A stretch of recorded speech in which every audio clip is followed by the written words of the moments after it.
Every day was survival, and from that fight, we were born. This is the untold story of how the first hominins lived and how they endured.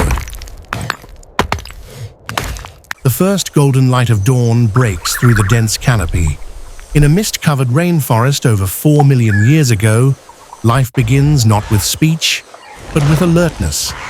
A group of early hominins stirs within a makeshift nest of leaves and branches, high in the safety of a fig tree. These are Australopithecus afarensis, small but agile bipeds with powerful limbs, strong grasping hands, and keen eyesight adapted for the shifting light of the undergrowth. Mornings are dangerous. Before hunger sets in, eyes must scan for predators, leopards, massive constricting snakes, and other silent threats. Their day begins with movement, quiet, instinctive, necessary.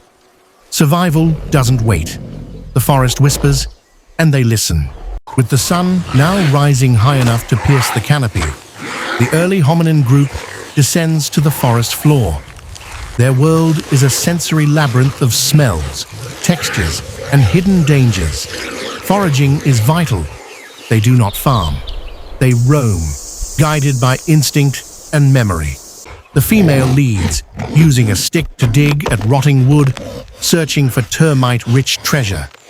The males scatter, turning over stones, sniffing fruits, tasting bark. Food is never guaranteed. Every movement must balance reward and risk. The wrong plant may poison, the wrong sound may mean death. But in the silence of the undergrowth, something else stirs. A troop of colobus monkeys overhead, alerting with barks. A sign that something larger may be nearby. The hominins freeze. In the forest, survival begins with attention. The forest grows still. The colobus monkeys flee, and the only sound is the low hum of insects and rustling leaves. The early hominins freeze, senses heightened. A predator is nearby, perhaps a leopard, or worse, a massive constricting python. For early hominins, they are not apex hunters. They are prey. One young male sniffs the air, another crouches behind a root. In the shadows, a large, saber-toothed cat stalks, blending into the underbrush with muscle and menace. The female hominin lets out a low, rumbling call, not speech, but a warning. The group retreats silently, keeping to cover, circling behind a dense thicket. Fear sharpens focus. They do not fight unless they must. The cat watches. Then a sudden scream. A juvenile hominin has fallen behind. The predator springs.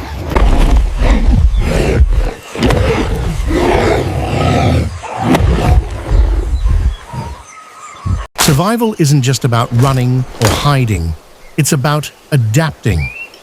And in this moment, early hominins begin to shape the forest. Not with language, but with action. Near a fallen tree, a male hominin picks up a sharp-edged stone and strikes it against another. Chips fall. A crude cutting tool is born. Nearby, others gather palm fronds and bend saplings. Together, they build a temporary shelter against the afternoon rain. There are no blueprints, only instinct, trial, and memory passed silently through the group. This is the root of engineering, the first step in changing the world, instead of being changed by it. For early hominins, shelter and tools are not luxuries. They are lifelines.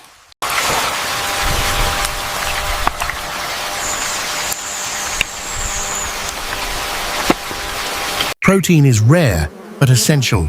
The forest offers fruits, roots, and insects, but nothing builds strength like meat. And today, the early hominins risk everything for it.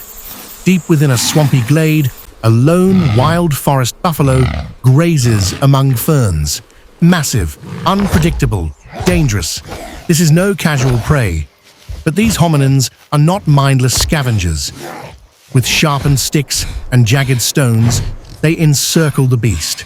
One distracts, another flanks. Their movements are clumsy, but bold. There is no language, but there is strategy. It is a test of courage, of instinct becoming intelligence. The buffalo charges, a scream, a strike, blood, and then silence. The group gathers around their kill. Tonight, they will eat. And remember,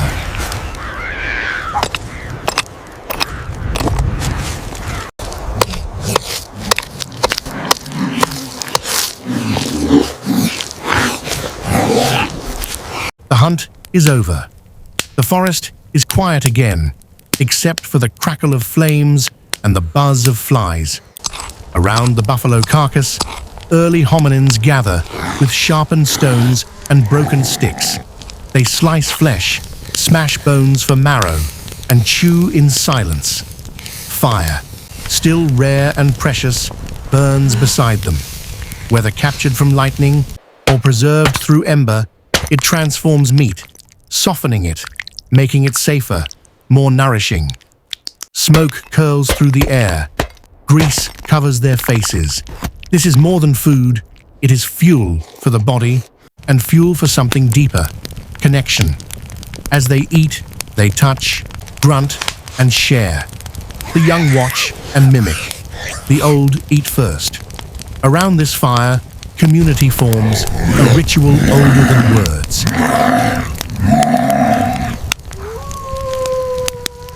The feast is over, bellies full, muscles sore. But peace never lasts long in the forest. The sky darkens. A hush spreads across the trees. Then, the first drop.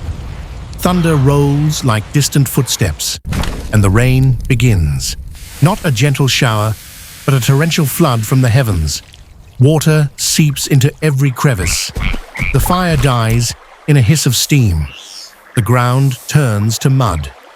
Hominins scramble, some cling to tree roots, others curl under broken leaves. Their shelter shudders, half collapsing.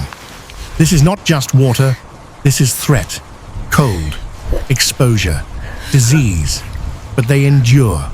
Closer now, tighter together, breathing each other's warmth. They wait it out, just as their ancestors did.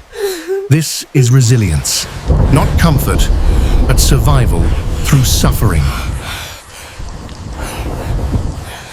As the rain fades and the forest drips with memory, the hominins move on. They follow broken branches, crushed grass, and steaming dung, signs of something immense, something ancient, a woolly mammoth. Though the herd is gone, its path scars the land. These early hominins are not mammoth hunters, not yet, but they are observers, opportunists. A tree snapped in half, deep prints filled with water, and then bones, fresh. The scent of death lingers. Perhaps a predator killed it. Perhaps the herd abandoned the weak. Now, the hominins act fast. They tear flesh from frozen hide, crack tusk-shattered bones, risk disease and scavengers, all for the precious reward. To survive, they follow the giants and feed where they can.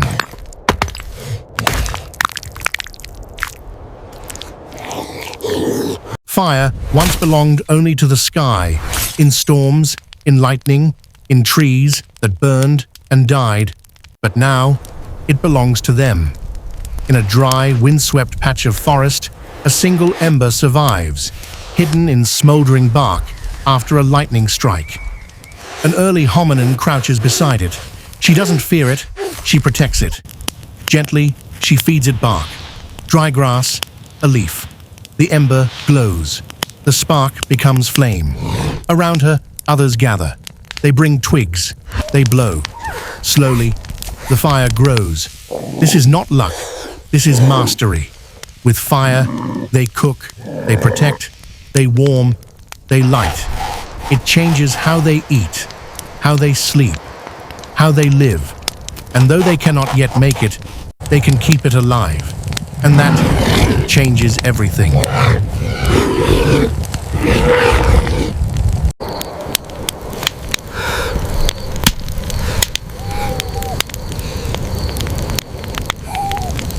Before cities, before stories, before even language as we know it, they were here, walking barefoot across the forest floor, hunting with hands and stone, watching stars without knowing their names. Every breath was survival. Every step was evolution. These early hominins did not know what they were building, but we do. From sharpened sticks to satellites, from fire to fusion, we carry their spirit. In their eyes burned the will to live. In their hands, the first tools. In their minds, a spark that would one day shape the world. We are not separate from them. We are their legacy. Their story is our origin.